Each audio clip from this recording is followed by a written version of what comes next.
I was used as a recording engineer at Hansa to have a score and to have musicians and to play. They were going to play the score when I was doing another take with David Bowie for the album Low. I'm talking about Weeping Wall. He said to us, I say us because I was first of all the translator and the plug-in mechanic with the system, and I was cooking as well the coffee in the morning. So I had to do something as well with the microphones and the miking, and he asked for a microphone because he wanted to do something on tape. And I said, okay, this is the microphone, and you start. And then he started to count from 1 to about 180 or 200, I don't remember. It was a long time, about 4-5 minutes. And that was the basis track, the click track, so to say. And then he continued to go around this studio, which was filled up with old Hammond organs and Fender Rhodes pianos and a Steinway, which is now upstairs. And we had a drum booth over there where there are these two lights. There was a drum booth. And we had a big curtain going from that first column over there right over here to this place. And he found a marimbaphone, and he started to rehearse on this marimbaphone, and I was surprised that he was so good in playing a marimbaphone. Really? Never would believe that. And then he started with his numbers, and he said to us, you drop me in at, for instance, 48 or somewhere, when he wanted to do a new setup. So we played the whole counting with this marimbaphone as the basic track for the song Weeping Wall, and that it was later overdubbed by you and by the other guys, and so it was. I think it's a nice song. I like it very much, as well as the contact with mainly Tony Visconti. He was my colleague. And they found out after a while that I was a studied cello player. And so they had the idea to give me a track for Articade, for the song, which was very cello-wise in the original as well, with the computers. And so I got a score. We sat together and we wrote a score for me. So I filled the basic track with my cello play, and finally I did 8 tracks. So I was a cello quartet at that time, and you can listen to it because the song will not perform my cello play as a soloist, but you can listen to the string. To the bow touching the string, which would never appear in a synthesizer, of course. So that was very happy with that. Oh, please. Yeah, because this is really important. When we got here, this thing that he spoke of is like so weird, because we're usually, here's what we're used to: 1, 2, 3, 4. And this is the methodology. You know, it's like, I'm just going to count, and you, Carlos, play something at numbers 86 through 112. And I'm like, what are you talking about? Just roll the tape. And then Tony, as you duly met, would just put up like one track just to get me to know the key or to hear something. And I was like, what do you want to play? Anything. And I'm like, okay, so I played anything. I didn't know what I was doing. I just played. I played something that I was happy with that had some kind of melodic structure, and I was pretty happy with it. It's like, okay, I did it, and then I went back inside, and then David says, okay, pull up the tracks.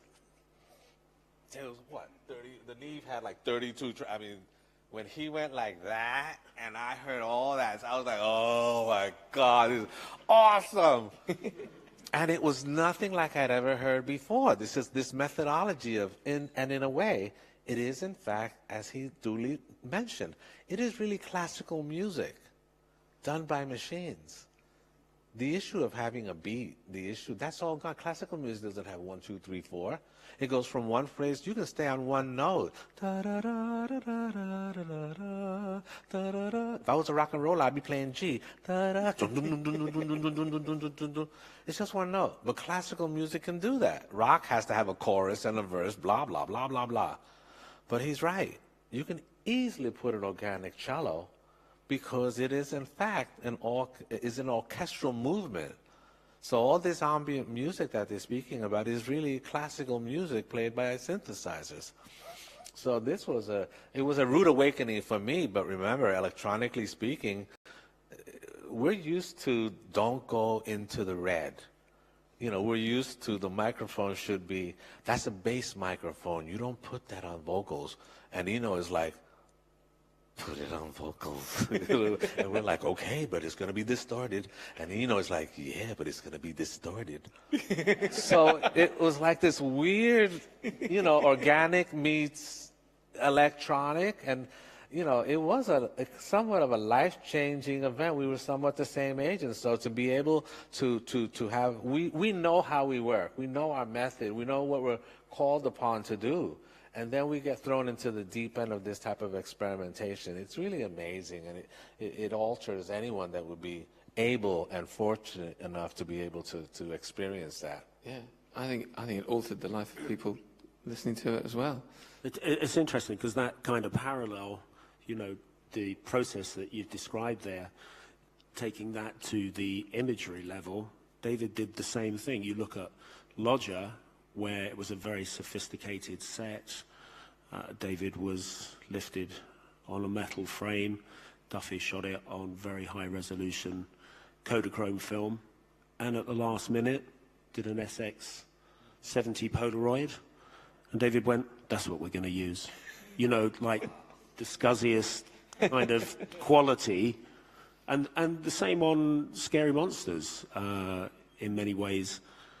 Richard Chara, who was an incredible makeup artist, did this beautiful Poirot makeup on David. Took an hour and a half, and then it was just all pulled off. And then Edward Bell threw his painting over the front of the cover. It was just, and it's the same kind of process you're describing. And David had that ability to apply that, understand the whole package and how to apply that. Yeah. Because there was, because your father shot Bowie, you shot Bowie as well. Yeah. There's that quote from your dad that talking about a photo session is like talking about a boxing match, which is just brilliant.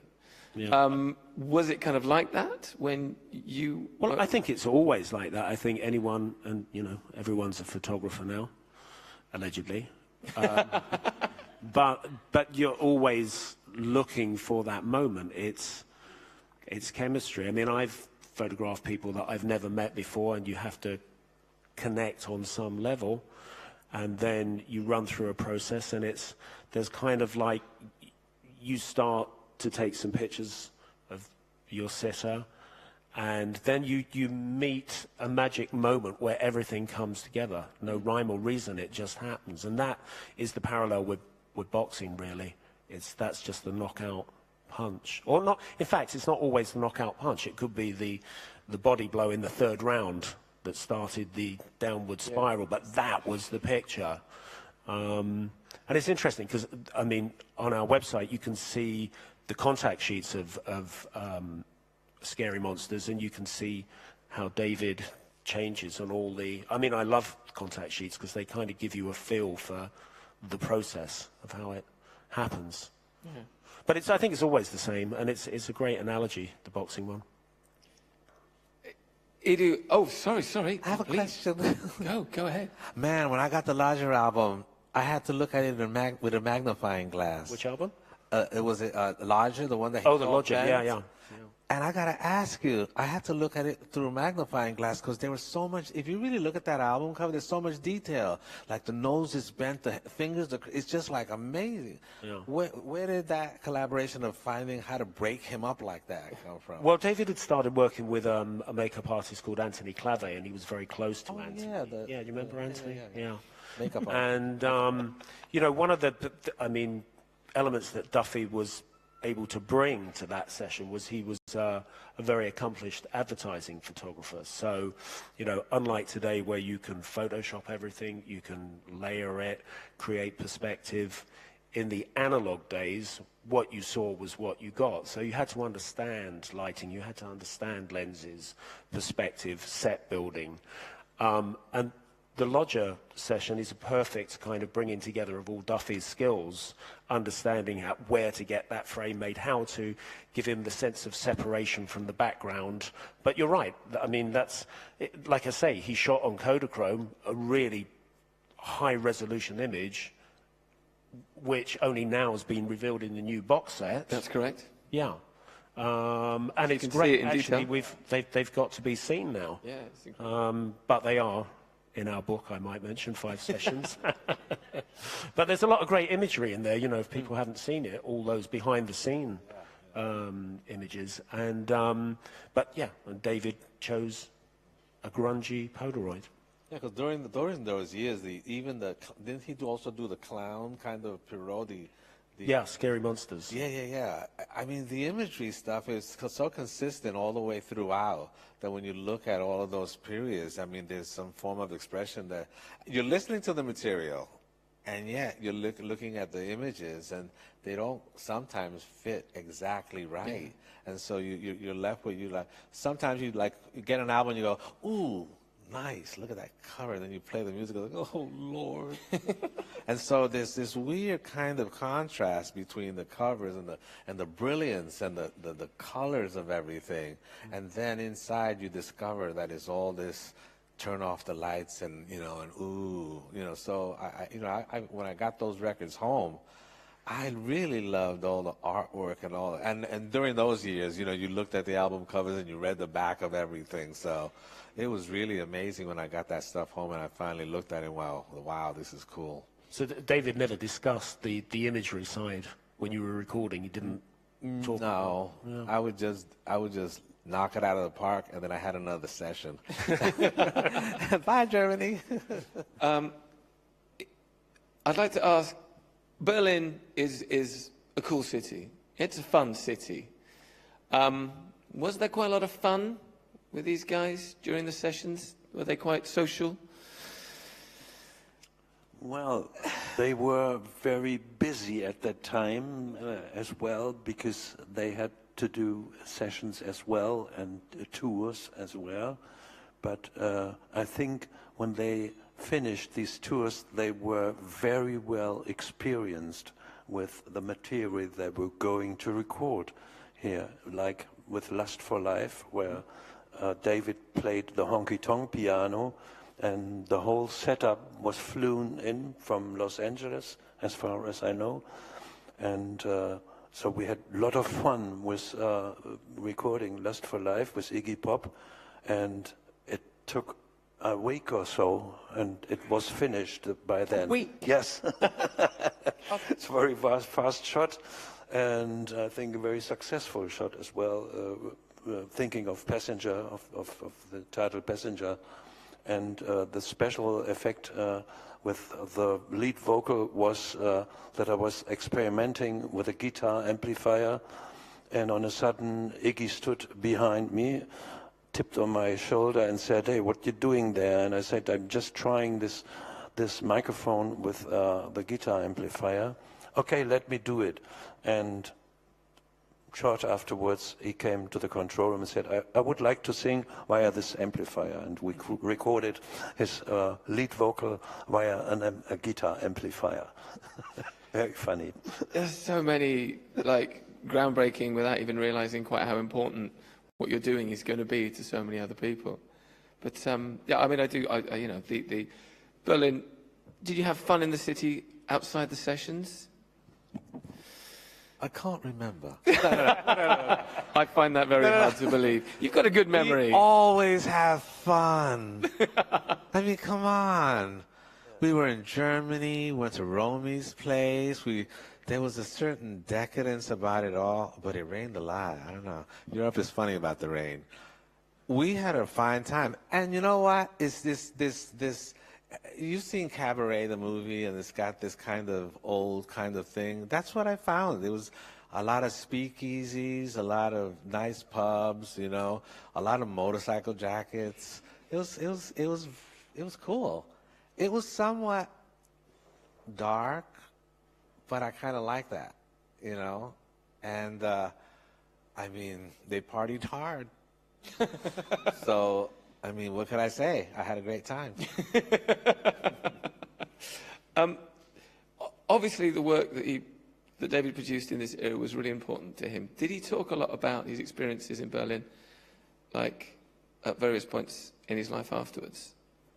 Because he was obviously a person that moved on a lot, moved forward, as we talk about. But well, yeah. All right. I'm going to spill the goods. Okay. David loved Berlin because it was a safe haven for him, and he was feeling a lot of pain.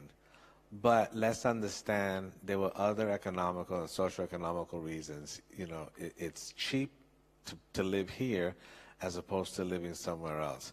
He was going through a lot of stuff. The divorce, the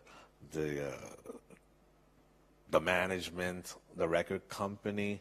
The record company was freaking him out. Look, nobody listens to the B side of a record. They don't. Everybody plays the A side, and the record company promotes the A side. What do you care what I put on the B side? But the minute he put that ambient music on the B side, the record company went crazy. And so it really created a dilemma. So he had his situation happening. Everything was going wrong. He figures, I'm going to go to Berlin. He comes here with Iggy. He likes it.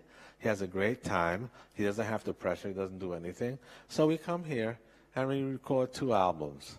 Now, I got to address this because I'm talking about me right now. And nobody ever thinks about what I have to go through to do this. So let me give you a bit of information. 1977, I recorded 4 albums, and my wife recorded 4 albums. And oh, by the way, that was the birth of my daughter, Leah Lorien. All in 1977. We go out, we promote the tour. David Bowie becomes my next door neighbor in 1980. Did we talk about Berlin? Oh, yeah. We talked about Berlin. We talked about the great times we had. We talk about the city. We talk about the nightlife. We talk about the rain. We talk about beer. We talk about the things that, you know, you talk about when you're just relaxed. It is the issue of him having this place that he doesn't have to feel protected. And in that safe spot, you know, Berlin won his heart. Berlin helped him with his best friend, Iggy.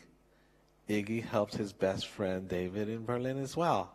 So there are some esoterics that you have to take into consideration why he feels for the place, and obviously the place did well by him, and we recorded amazing things. But did he ever come back? It's like fait accompli.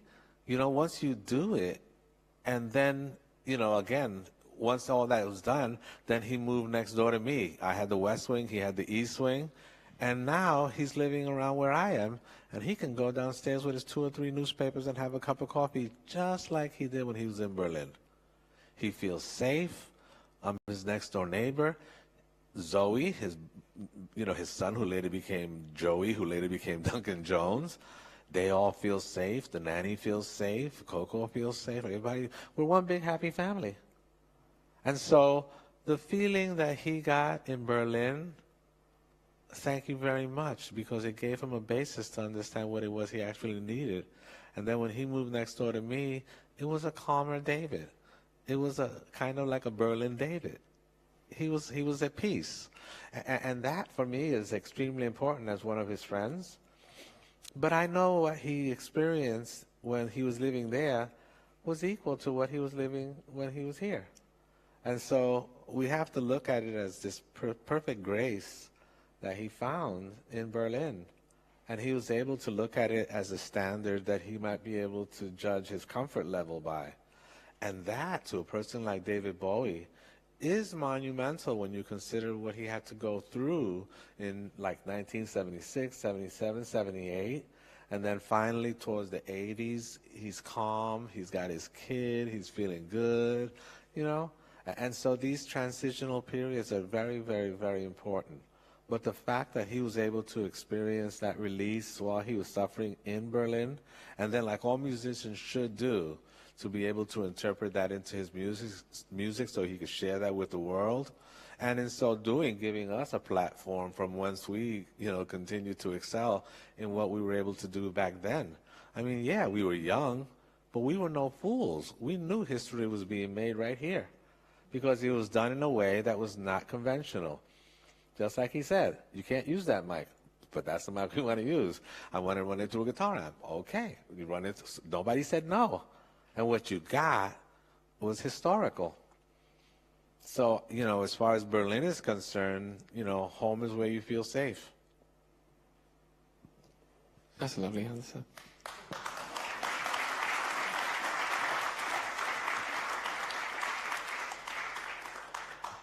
Let's talk about the track Heroes. Let's talk about Heroes. What do you remember about recording the track Heroes, the specific song? Song Heroes. Oh, the song? Yes. Oh, yes. Because it's become so, well, okay. Everybody was crying basically when we played it earlier. It's just I so didn't beautiful. understand, sorry.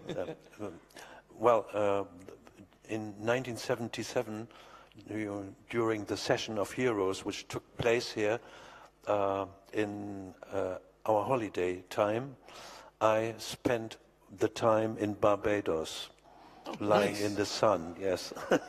Good. Where's the Barbados trilogy? Why didn't that could have happened? So I can't tell very much. The only thing I remember very well is when I came back and the band and David and Tony were listening to the backing track of Heroes. Yeah. They were so happy with this track. And I think that should be the number one of this setup they recorded in here, and I think they did a very good job in here. I think that's a bit of an understatement. I'd like to ask, once again, it's a very, very broad question about what... You were asking. Well, yeah, I mean, yeah, this is Yeah. the last time he The was last here. time David came here was 1987, when Berlin celebrated 750 years anniversary, and he had a concert in front of the old Reichstag right over here. And during this concert, they changed, they moved the speakers a little bit to the eastern side, because there were many people standing there listening to his music, and he said as well hello to these people. So but cool. there were uniformed people to hunt them away, and during this session there was a concert at the Nürburgring in Western Germany, as well as here in Berlin, and they had to move their equipment from Nürburgring to here, but they avoided it while they changed with the band Genesis at the Nürburgring to they had not to build up the stage again. Between the two places. So the roadies wouldn't be employed during 1 week from one Sunday to the other, and the English unions prescribe that they have to be busy in between. So David phoned Hansa studio, and he booked one day at least to record with the David Bowie band 2 days before the concert in Berlin, to employ his roadies, and they set up the drum set here on the stage where I'm sitting now, and you guys were in the room, just distributed over the space. And I was working with Gareth Jones and Matthias Hertel. We were 3 Hansa engineers here to do a very good job with David Bowie and the band, and a revival of his 10 years ago event here at Hansa. And it was a very top secret, the whole situation, except for the studio manager, who knew what was going on, but he didn't tell us, of course. And when we started to record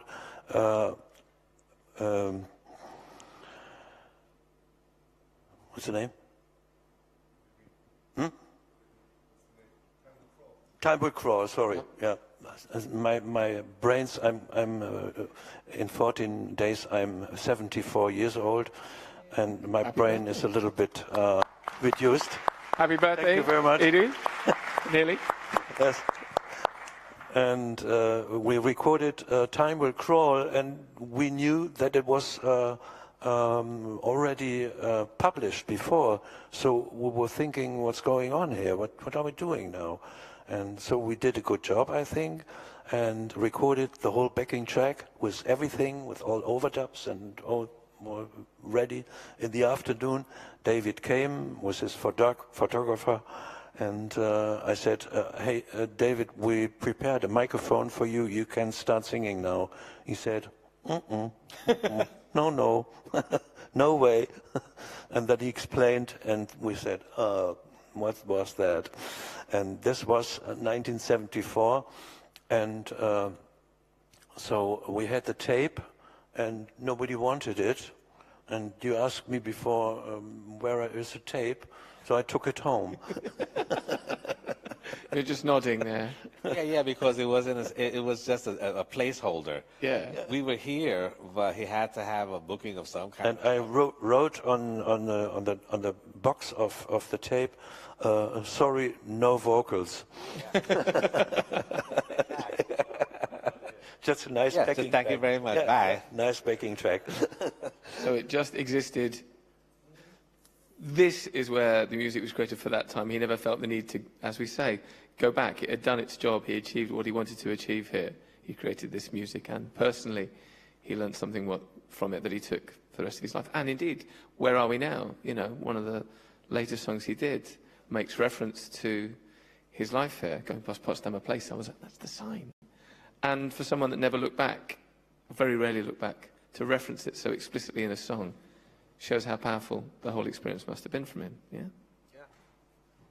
The ability to reminisce is one thing, but if you're reminiscing about a bad day, you don't want to remember that. This is worthy of being recalled. You know, it's not just the issue of accomplishment, it's the issue of finding a place where you know you get something from it that's just, you can't put your finger on it. If you feel good recording in a place, you go back there. Do you know whether you're going to get a hit? No. Do you think that anything special is going to happen? You don't know. But you know that you do have a certain sentiment. You do have this feeling of just being there and feeling like if anything could be done, it could be done here. And you know what? In the studio, sometimes it's somewhat cold and it doesn't really have any kind of historical relevance, you know. It's just a studio on the like 13th floor of a high-rise. But there's the wall. You're actually, how about if there was a studio in the basement of the Eiffel Tower? I mean, I'd like to record there just so I can have the bragging rights of saying I recorded at the Eiffel Tower. And although it might sound trite, it's something that, historically speaking, how are you going to forget that? How are you going to forget that I was looking at a gunner with a machine gun right there, and it so unnerved me that I would rather be in a closed room with a velvet curtain than to open the curtain again. Thank you very much. I saw it. I can't unsee it now. Thanks a lot. Close the curtain. So, historically speaking, this is a place where history was made. So you're going to remember Berlin, or Hansa, I should say. I think that's all we've got time for. Please, first of all, say thank you to Carlos, Edu, and Chris.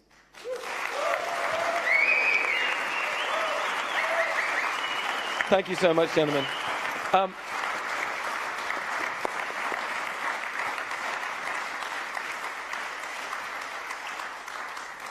Also, thank you very much to everyone who's been voting online at davidbowie.com for the song they'd like to hear ahead of the release. And we can confirm that the vote is It's Breaking Glass. It's Breaking Glass. So you're going to be able to get to hear that online any minute, and you guys in the room are going to hear it as well. We're also going to be streaming, an exclusive Bowie EP live in Berlin, 76 as well. So go to davidbowie.com for information about where you can actually hear that, which is an incredible thing to be hearing. It's a genuinely brilliant piece of work. A hell of a lot of work has gone into it, and doing these incredible albums justice, as I say, in a way that it's familiar, but it's new. And there's so much stuff you haven't heard, and the way it's been put together, I think, does it justice. It's out on Friday. It's out on CD and on vinyl and on digital services and streaming services. So it's there for you to enjoy, and it will be for generations and generations and generations. Thank you very much for coming along. It's been a real honour to do this. So please once again give it up to Carlos, Edu and Chris. Thank you very much from Hansa Studios, and good night.